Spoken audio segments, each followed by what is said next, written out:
Okay, welcome back. We'll continue with part 2 now.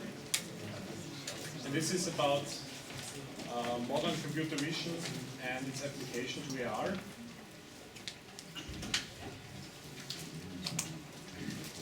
Again, this is the task that we want to solve. We want to solve for RNT within this formula, and we have a known camera calibration K. And as I outlined before, the standard way of doing it is using the structure from motion reconstruction at the P3P. It's still a standard way how people solve this problem nowadays. So in this part, we will shortly discuss the technical aspects of these things, the details, and it's mainly about the reconstruction and the features that we use. The 3-point post problem I will discuss shortly. And then I will shortly discuss also alternatives to using point correspondences. That's important because I think that this will be a very interesting, this actually opens up very interesting aspects of future research. I will shortly also describe a few models of the world as we can use them now. Universally available models, and then how to bootstrap the client with sensor data, and also how a few thoughts, this is the more abstract part at the end, a few thoughts from my side on how AR and computer vision can somehow cross-fertilize in the future to make the tasks more robust and the overall, to actually come to a real robust solution for our overall goal. So let's first discuss 3D reconstruction. What we need for 3D reconstruction is we need images, we need some features, we need matches between these features, we need some motion estimation, actually epipolar geometry estimation between individual images, and finally we want to triangulate the features given that we have the camera poses already determined. So if you want to do a reconstruction yourself, you have to first do image acquisition. So you should acquire a lot of images. They should be GPS tagged, but they do not have to. You should use a good camera. Actually, you can take an SLR camera with a high resolution. You should actually have to actually acquire images in a way that they have a significant overlap between each other. And you should actually try to capture these images during cloudy days, because we need a diffuse lighting to make the system, basically the reconstructions, as good for later localization as possible, because as you can see here, this highlights really cause problems to the algorithm. If you don't want to use an SLR camera, you can of course use a panorama camera like Jonathan did in the past already, or as we did it with the Ladybug camera. Of course, this is not affordable for everyone, but this is how the panorama could look like if you use a Ladybug camera. And these are the individual images that are required. So you can use, for example, this kind of system. This is for the richer ones, I would say. And of course, you can also have this kind of system for the very rich ones. Okay, it must not be self-driving, but you know. Okay. For the features, usually in the standard way of using features is the type of features that is used per default is actually a SIFT feature or a SIFT feature, just because of the repeatability and different measures, how these features can be redetected in images, and there are a lot of evaluations that will prove that SURF and SIFT are really good candidates for this. SIFT is actually the scale invariant feature transform from Lowy in 2004, and there is also a GPU version from Changgu. And for SURF, this is the speeded up robust features approach from Herbert Bay in 2006, ECCV 2006. And there is also a GPU version available that was originally proposed by Terry Berry and his colleagues. The important aspect here is that both algorithms are patented and protected by patents, so if you use them commercially, you will run into trouble if you don't license these patents. think Surf should be now owned by Qualcomm actually, because they acquired Coaba, and Surf was actually brought into the Coaba company by Herbert Biden, and they founded it, and Coaba was later acquired by Qualcomm 2 years ago or so. There are a lot of free alternatives. Not all might be really directly usable for this individual problem of reconstruction. So you can use Harris corners or Paul, freak, fast, EMSA, rifting, whatever is described in the literature as approach for matching white baseline images in the context of white baseline matching. And practically, you could take anything which is in OpenCV. Of course, now they have separated in OpenCV the non-free and the free part. So you will immediately see that Surf and SIFT has moved into the non-free part. So you should stick with the free one if you want to go for a commercial product, of course, without licensing other things. Just remember that all these features need some scale to make your life easier. So you should detect the features with a scale parameter. Otherwise, you will have to work around the scale problem somewhat differently. How do these features in principle work? So features are just salient edges, corners, points, or blobs, depending on the algorithm that you use. And what is happening in the background from these features is actually that you take a certain neighborhood from the image, given that you have this feature centered somewhere, and you apply some pre-processing if you like. It's also depending on the feature algorithm that you use, and you create some 1 times n dimensional histogram. It could be binary, it could be just floating numbers, it depends heavily on your feature that you use. Once you do this for each image, then for pairs of images you do the matching. What you do here is actually you create the correspondences between the first image and the second image by matching. This matching is actually done using histograms, comparing these histogram descriptors and considering the nearest neighbor in this case. And of course, this is a very expensive task if you do it exhaustively. Actually, it's not manageable if you do that exhaustively for large reconstructions. So you usually do some tricks to speed up this matching, either by just selecting image pairs based on the proximity, if you have, for example, knowledge about the proximity or temporal order as they are required, or you just use GPS, for example, if you walk along a street and then you come to a crossing where you have been before, so you want to determine the matches between images from different tracks, for example. And of course, you can also use a vocabulary tree to find these image overlaps that will speed up the search significantly. What you then do, at least for the first different pair, is you have to determine the motion pattern between it, so the epipolar geometry. You better take one of these image pairs which has a high number of inliers, or a high number of matches actually, to robustly estimate the epipolar geometry. And this is actually a well-known problem, which is called the 5-point problem. And there are plenty of different algorithms available. Actually, John and me already also published a version of this algorithm for this problem. And what you end up with is actually, if you do it for a large number of images, so each point here actually within this graph structure is one image, and you have actually connectivity between individual points here. And you choose one which has a large number of matches, because this is probably a good candidate to start with. And once you have identified this point where you start, you take the first image and you actually fix the coordinate center at 0, 0, 0. You simply set the scale to 1.0 because you simply don't know the scale between the images. Actually, you could estimate it from GPS text, but as we know, GPS text might be very inaccurate.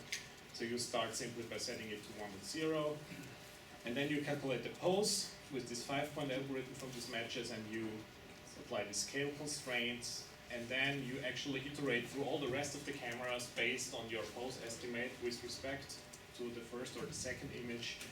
And then you actually end up with a structure that is like this. So you have this green and red cameras here that line up nicely. And then finally, from all these matches that you have, you do a triangulation of the individual 3D points. And of course, the more observations you have between images. That's why the image overlap is very important. The more image overlap you have, the more common features and the more common observations of individual single features you have, and you can do reconstruction of the environment by triangulating. And one important thing is, of course, that is really core, is that you do a global optimization around this entire reconstruction. This is called the bundle adjustment problem, and it is actually quite nicely described here in this paper and in this paper. Actually, the second one is really an important one here. And I mean, the standard way what is done here is you set up a single equation system based on the 3D points that you have triangulated, the 2D observations that you have in your images, and of course the 6-degree of freedom poses that you have calculated within the reconstruction, and then globally minimizing the reprojection error of 3D points onto these 2D observations to do a global optimization of this, and then you either iterate until convergence, which might take quite a long time, or you just set a termination criterion, how many iterations, how long this is going to run. And what we actually do per default is actually we do not estimate the scale from GPS tags right from the beginning, but we just do the reconstruction based on the first scale estimate, say 1 to 0, and then we do the global alignment. And if you run this, then you will actually come up with a solution anyway. So the scale that we have now assumed to be 1.0 right in the first step will then become the real scale in the end. And the way to do is that we find a ground plane actually first. So we define the ground plane and we acquire a shapefile. So we take a model of the environment, in this case a 2D map, for example, that you can take from Google Maps or wherever your local GIS provider. And then you align with the polygonal structure, and this can actually be done automatically by enforcing certain constraints on the structure and using a Horn algorithm based on the GPS tags for the camera images to align that roughly.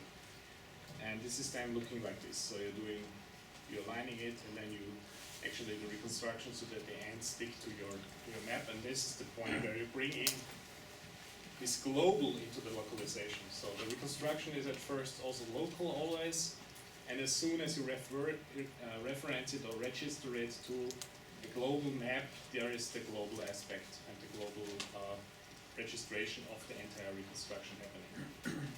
And the way you can do that automatically is actually by employing also constraints on the points to lie on planes. You assume that your facades of buildings are usually flat facades, and that these polygons that you can extrude are actually simple planes, and then you can simply constrain the points to lie on this plane. This is of course something that will not happen all the time, and this is of course just also a rough approximation, because you don't know the actual shape of your facade, but in general it should mostly be planar. This works quite well. And then once you have your reconstruction, you can look at this.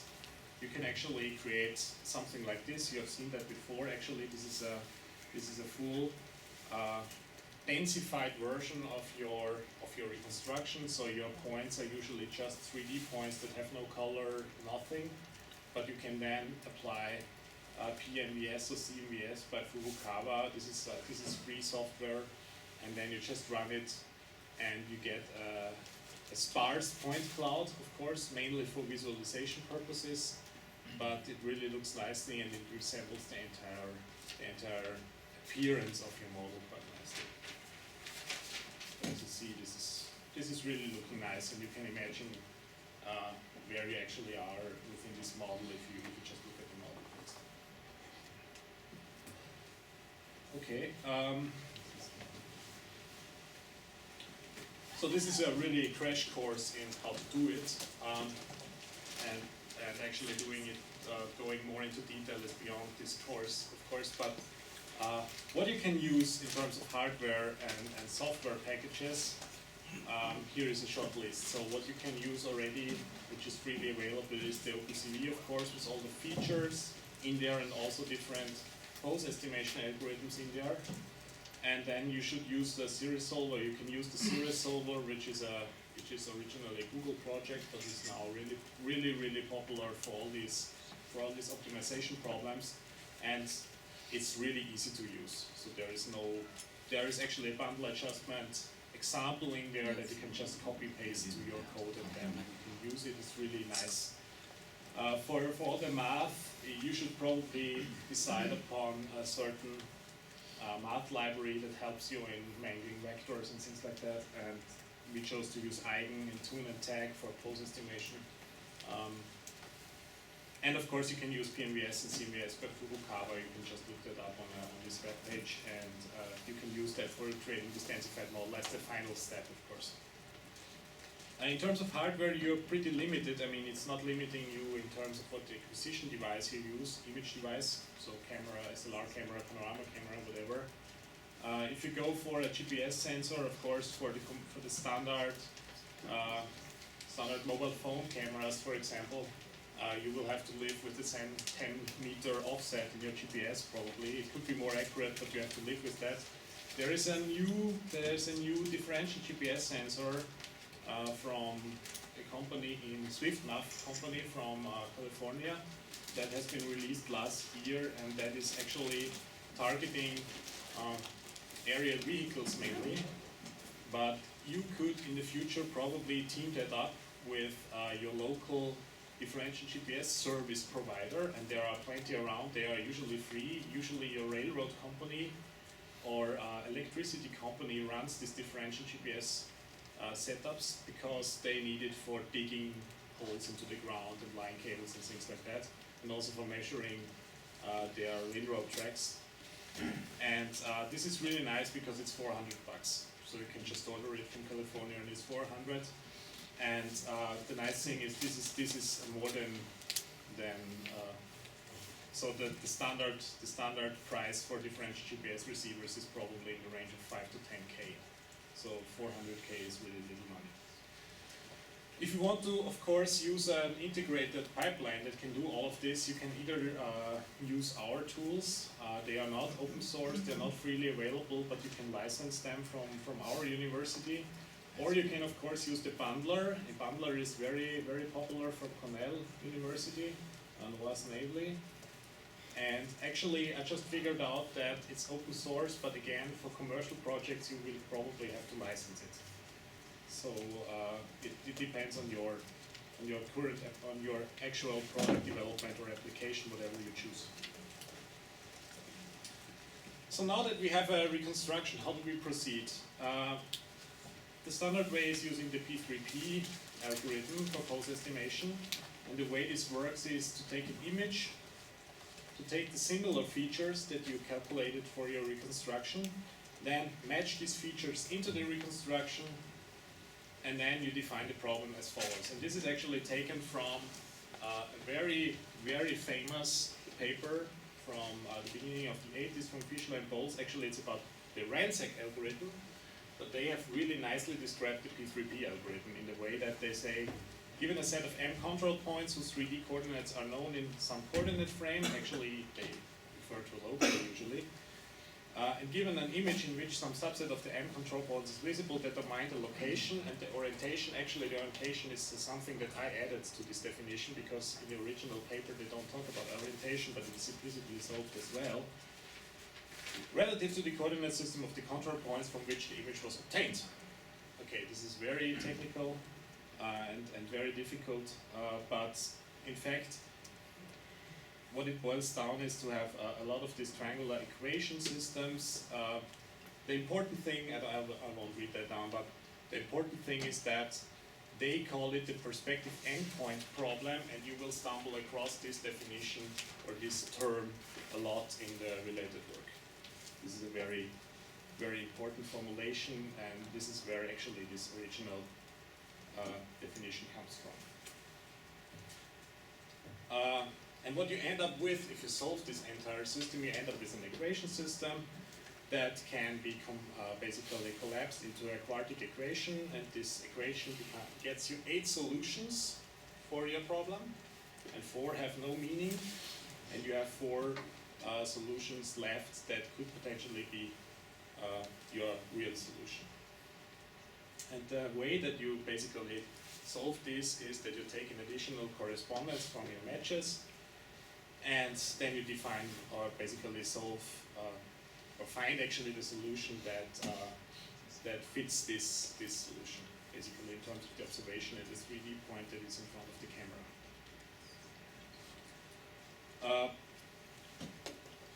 They have actually described this P3P algorithm quite in detail in this way. There are of course other descriptions of this and other ways to solve it. The important thing is that actually they solved it, or they described it in the context of RANSAC, which was actually their core contribution within this original paper. And the reason why they actually did that is because the main problem is that the matching that you do between individual images is usually not perfect. So your correspondences might be wrong, and from basically just looking at the correspondences visually, you can basically observe it sometimes, but in general, mathematically, you should just calculate some error measurement. And what they actually suggested is to use a RANSAC loop, that was the core contribution of the paper, and to take these 3D points and find a solution by considering the 4th points in a robust way, and then you evaluate the number of inliers from all your matches and then take the one that fits actually best. And you can do that until you meet a certain exit criterion, or you simply have some other criterion to meet until you terminate this loop. And then you take the best solution that was found. And ideally, to really get an accurate pose estimate, you do a global optimization over the inliers that you found, basically following the same bubble adjustment principle, but just optimizing on the pose. And if you do that, for example, for each individual image, it looks like this, and this is what you saw before. You do that for each image in your 3D. So you have a structure for motion pipeline. You do this for each image in your video, and you do that frame by frame, tracking by detection and recognition. So this is the video that we saw before, right? So each individual frame is actually localized within this reconstruction by applying the 3-point pose algorithm robustly for each frame without tracking.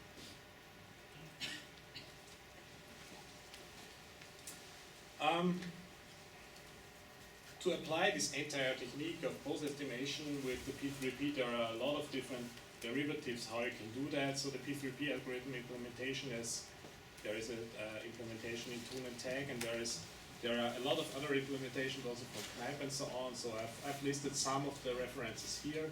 Actually, this is a reference to ProSec. So also in terms of evaluating your hypothesis with respect to a certain criterion, you can either stick with the standard RANSAC version from Fischler and Bowles, or you use ProSec from the Matash group, or MSEC or MESEC, and there are some other secs as well. So it depends also on your personal preference and also the concrete application. And also in terms of your acquisition system, of course, if you're not going with a standard pinhole camera image, it also depends on what you're going to use. For example, there is a version of the generalized P3P from NISTA, which can be used for arbitrary camera rigs. And you also have P3P RANSAC combinations that are somehow modified, like I did it myself some time ago for panorama images, of course. So whatever you prefer, and whatever you actually have in your application, you can choose it. As I talked before about the motion estimation from epipolar geometry, you could of course fix the first and the second camera in your original reconstruction when you're doing reconstructing, just by estimating the 5-point pose and then actually figuring out the right configuration. But you can also use the 3-point pose algorithm to build your reconstruction actually, and that was done in a work that was proposed some time ago also by colleagues of mine.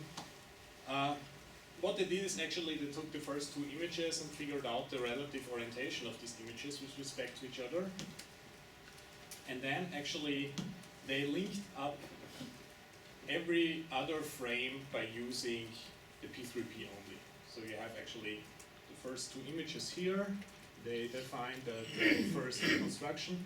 And each individual image that comes in here is actually a keyframe based, you would say, is also linked into the reconstruction by just calculating the P3P algorithm.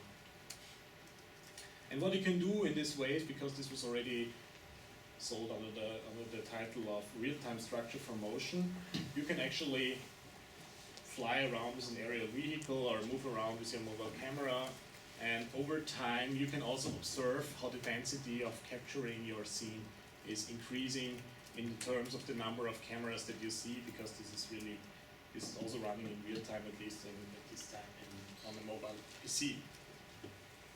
And it can be used, of course, for applications like investigating which parts of a scene I have already seen and which parts I have not seen.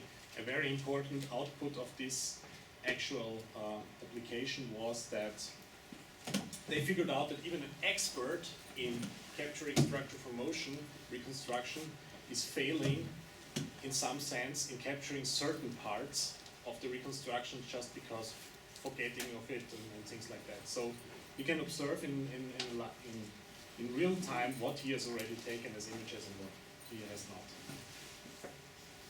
not. Why is there a trend to go beyond these sparse features? The reason is, and I said that multiple times today already, is that we have certain problems with these sparse features. One problem is that we need texture to detect it.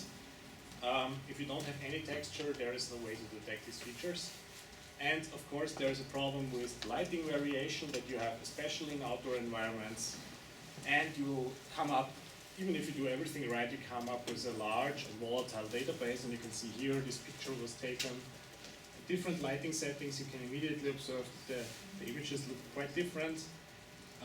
And of course, there are some balloons, and there is some sign here that has either vanished or changed completely here. So you might see that your reconstruction that you built, even if you did everything right, some parts of it will outdate immediately.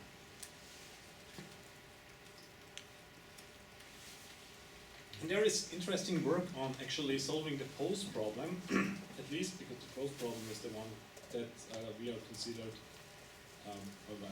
mainly interested in. There's a very interesting work from Ramalingam from Merle from 2009 onwards. He was increasingly using other features than points. So he was first starting with 3D points and 3D planes, also considering that he has some model of the city or the environment available, and how to align these and how to actually calculate the pose from images with points and with lines and planes. The first one is about points and planes, and the second one is about, for example, in this case, points and lines already. And he has continued this work in terms of generalizing this entire framework as a general framework on how to use points and lines, how many, in which configuration, and so on. It's a very interesting paper which has a nice table in it as well with when it is over-determined, under-determined equation system, and so on. And nowadays, and recently, he has also come up with some work that is on actually creating planar reconstructions by using a single image only and using vanishing points, for example. One problem that the main framework that he has established is that for using the 3D point methods that he proposed, actually he still needs 2 frames. So we are not using a single frame anymore, but he has to take 2 frames with a certain baseline, otherwise he cannot triangulate features. And for triangulating features and matching features, he still needs a feature detector like SIFT, for example. And even if there is a theoretical framework on how to use lines, establishing line correspondence is a task that has not been solved in the past in a really convenient or say robust way, because there is no easy way to calculate a descriptor on a line once you have it detected. So I think I didn't actually come across, but I didn't really look for it, but I didn't really come across a general framework how to create a reconstruction from detected lines, because you cannot really match them. So this is actually somehow a result of this problem of detecting and describing lines. And of course, for this framework, you still need some polygonal model or some model of your environment that you usually probably don't have, or that is probably not available at this accuracy that you probably need. So let's look at this in more detail. So if you look at the line detection methods some are expensive, still expensive, say, in terms of computational resources that you need for mobiles. And the overall number of solutions is limited. There might be more, but say these are the more prominent ones are just to do edge detection by Kenny, for example, as a half transform. That's probably a basic stuff that you learn in each image processing course. Then there are already quite old publication about the fast line finder, for example, and also the more popular one that was proposed about 3 years ago by Rafael Campone, the LSD line segment detector, which is now really becoming popular because it has a really nice performance in terms of the detection result, probably not necessarily in terms of the computational effort. But as you can see here, what you get for a default image like this, you get a lot of different lines, like here, these individual line segments, and also a lot of clutter in the background, but it does actually a really nice job. So say we can actually detect lines. The description is somehow almost difficult and open. For plane detection of course is even more difficult. You could either use vanishing lines. Actually, that's something that Tamaringang did in the past, and there is also some publication from this year's CVPR on doing this. Or you use multiple images, features to estimate homographies between these image pairs, and then infer plane constraints and homographies. This could actually look like this. This is actually taken from work from my colleague Christian from the past. So it was actually implemented as a planar SLAM system. You actually capture multiple images, and while you're capturing these images, you infer the planar constraints between these images, and you come up with a hypothesis of this plane in the scene. Okay, so as I said, you can look up these images and these videos from the online share that I will expose to you.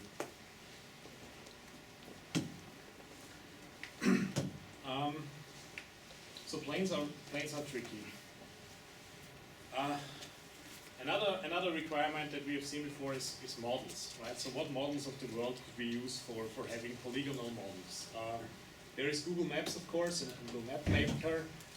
I was looking at a way to extract really these outlines of buildings of individual on this map actually, and I didn't find a way to do it in a nice way, in a convenient way. So probably this is not wanted by the company. Anyway, there is not an easy way to access these building footprints. You can use Google Map Maker to make annotations to it, or actually to build your own maps, but to really access the stored building footprints is obviously difficult. You could go and contact your local GIS provider, your local GIS services. This might be possible for larger US cities at least. We actually have our own contact in Graz. They are usually publicly accessible for a small fee that you have to they actually charge you, but still they are very limited in their availability. I think the data is there, but the availability and accessibility is very, very difficult sometimes. So for me to access it actually from our local GIS provider, it might take 2 or 3 weeks. I'll send them a request and they will send me a DVD or a FTP download share. That might be the same for other GIS service providers. And what is really nice is that we have OpenStreetMap, if you did not come across it in the past.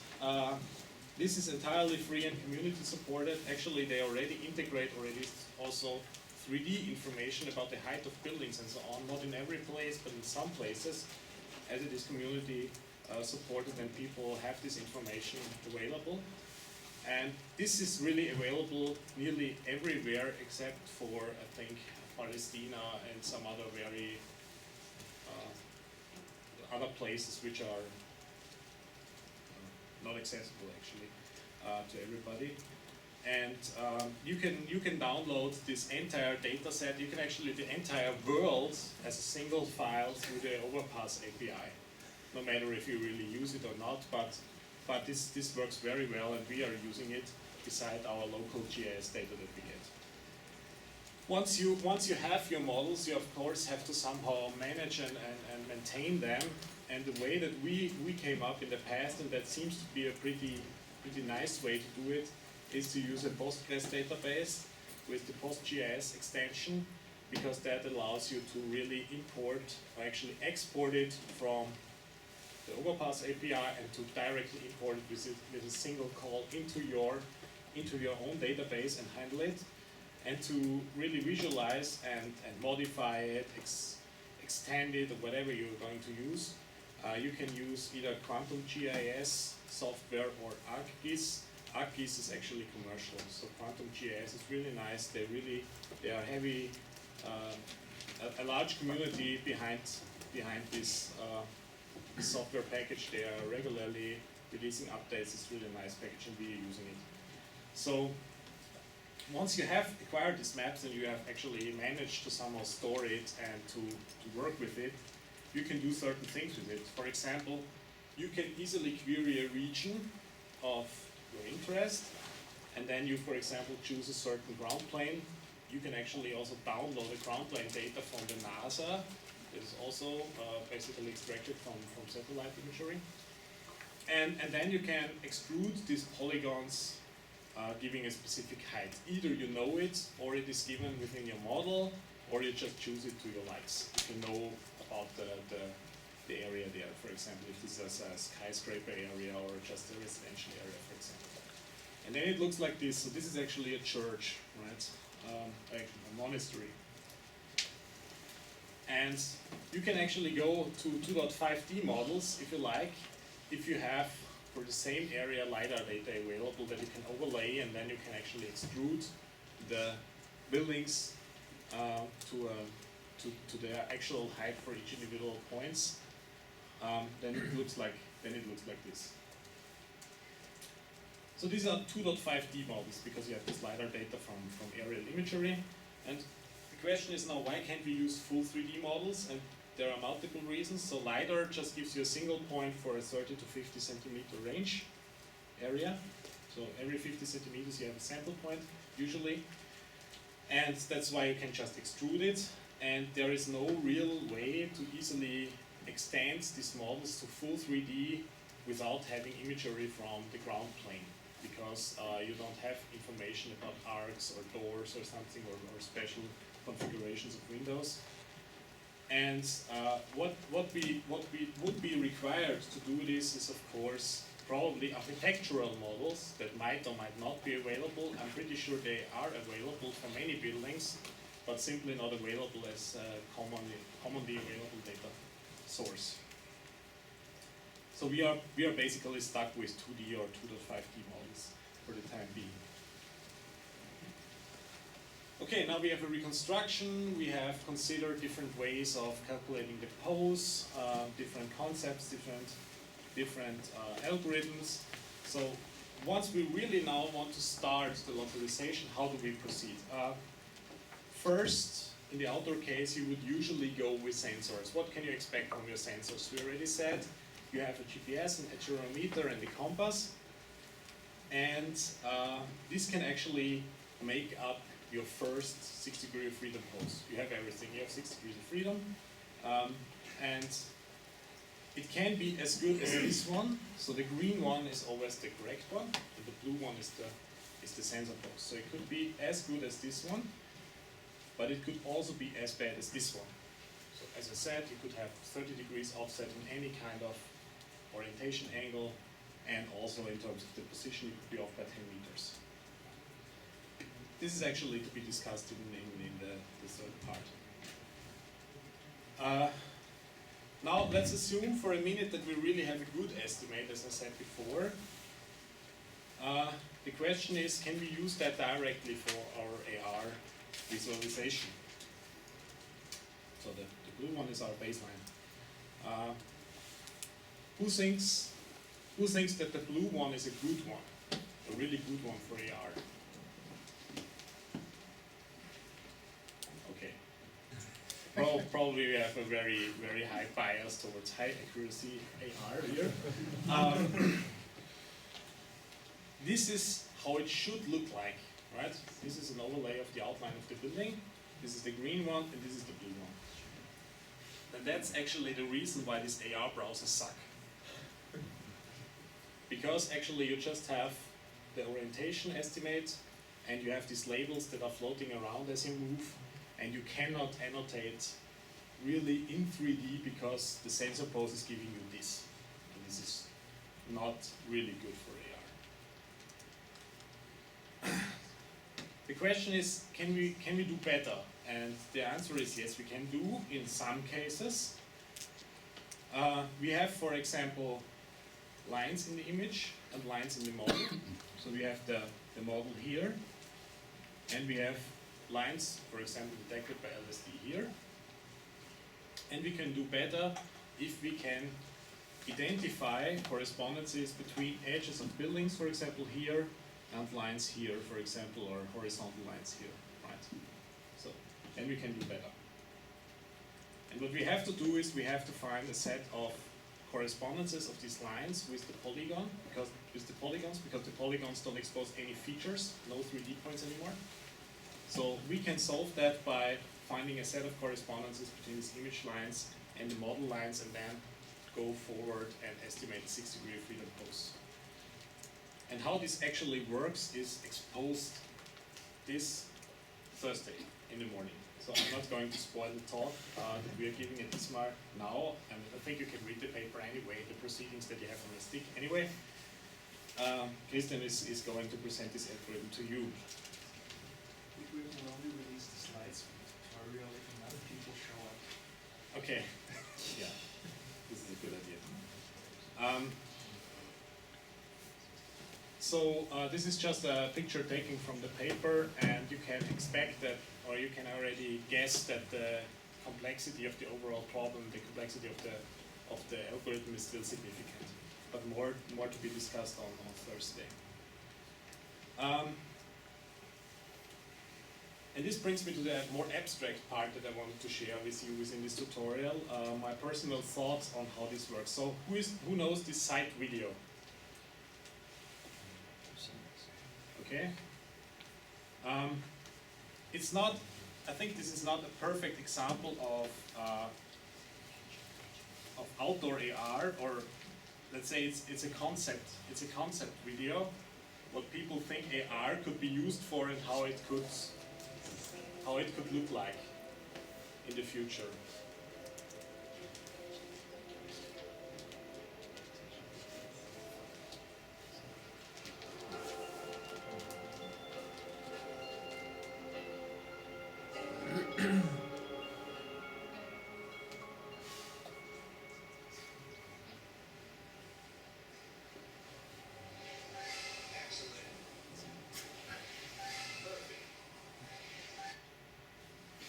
Good job. Excellent. Well done. Level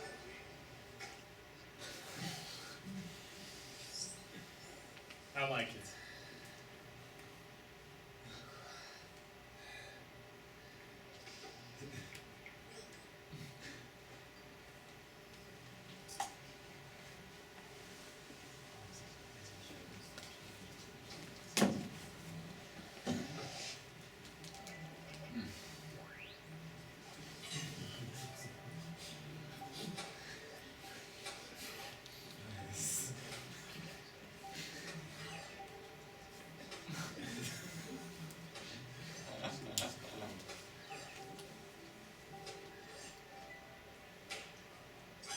It's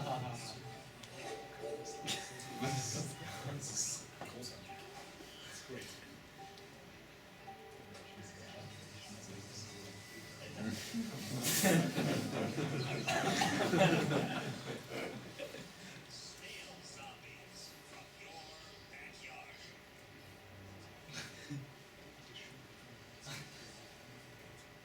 Life is a journey, and in this journey, we all want to do more, experience more, feel more, and live with no boundaries. And why shouldn't we? Sight System presents Sightseeing. Feel free to go on. Okay, I will not play this to the end because of the time constraints that we have here, but you can look it up on YouTube. It's really nice. It's important for 90% of all these things. We need the localization result, right? Anyway, the question is, there is, as I was looking through the literature, and I'm in this field quite some time now, I always had the feeling that the problem that we are facing is also that we have AR methods and we have CD methods, and there has been in the past little cross-fertilization between these individual fields. And let's think about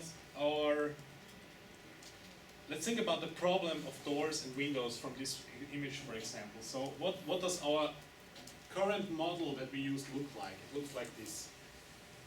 But in the end, what we do not want to overlay on an image to show it to a user is actually an AR annotation. We want to have an AR annotation to show to the user, which might look like this, right? So you have windows of a flat that is actually for sale, or you know who is the owner of this or that room, and the window who is actually belonging to this room, or you know, for example, anything about the bank at the bottom of the, or actually in the basement. And this is actually what you want to show, right? And if you have this annotation already, as our vision for the future, we can actually bootstrap computer vision, because in computer vision we use, for example, door detectors, window detectors. It's basically a Viola-Jones algorithm that you can easily build yourself. But in fact, you already have a prior knowledge about these things if you have the AR annotation, for example. So you could bootstrap CV in this way. Another thing is about, for example, semantics, right? So you have information about your floor, who is living there, or how's the rate there, and things like that, or what actual shop is there, and you have this annotation. And you have, for example, like this. This is what you actually want to show to the user, right? You have a flat up there, you have a flat in the first floor, you have an office in the basement, and things like that. Couldn't that actually help us in developing algorithms based on computer vision also to, basically cross-fertilize each other? And what we can do now, and this is actually a picture also from our publication, is we can actually through classification algorithms and deep learning, for example, we can actually classify regions of a single image into certain categories, like saying, this is actually the ground plane, or likely to belong to the ground plane. This is actually belonging to a building or a facade, and this is actually belonging to a roof. And red, green in this case is belonging to something which is vegetation, for example. So you can think about this, that if we have, for example, this kind of annotation already, we can actually combine it with this kind of results to come to actually a better method, right? Because this is actually what we can do today. Right? What we are really missing is something like this, actually, right? And you can think that this is kind of a hand-egg problem, because we could actually have a lot of AR content once we have the localization. People could say, once we have a localization result, we will have the AR content as well to display. If you think about this the other way around, the polygons and the models are there. You can just create the AR content, and then you can actually go back to the computer vision, use the computer vision algorithms. And on the other hand, you can also think about, we need the computer vision to create the annotation, right? So we want to detect the window, and then we annotate the window. So you can think it in the other way around. This is just one thing that I wanted to share with you. So I think that in the future we could probably see something like these fields coming more together, as we need both in the end, right? We need a more complex, basically a more competent or more robust pose estimation algorithm, and we need the AR content also to display to the people. So we have localization methods that are running in real time on mobiles with 3D sparse point cloud reconstruction, and we have developed theoretical basis on using planes and lines and things like that. And now we have also prototypes how to do that with lines and available models only. And still we have a lot of questions, of course, and the main questions are the models accurate enough? This might be a point that Christian will bring up. And how to cope with dynamic scenery. There was a workshop actually in 2011 already about challenges in outdoor AR. I think on Saturday there will be another outdoor AR workshop this time. And we might come across this issue again. How can we cope with the fact that we see that we actually live in a dynamic scenery where people are walking by on the ground plane, actually, what we define the ground plane, and how cars are moving by and things like that, and how we can measure still the right features despite the fact that we have a lot of clutter in the scene. And also, the question arises, if we are always starting with a single image, for example, we are most likely lost. So a single image might always have you might always have problems with detecting features, but if you think about having these contact lenses, for example, or always on acquisition devices, we could actually just pick a frame out of a complete sequence and then track from this frame and try to localize the single frame and come to a conclusion and a solution for our problem over time. And I think in the end there is a lot of work done, and this is really a very interesting field to work in, and there are a lot of PhD topics hidden within this entire context, of course. And then it's actually concluding the second part here. It was quite technical. And I think we will see some considerations about hardware and usability then in part 3. Thanks. I think we will make a break for 10 minutes and we will start 5 past, so 11:35.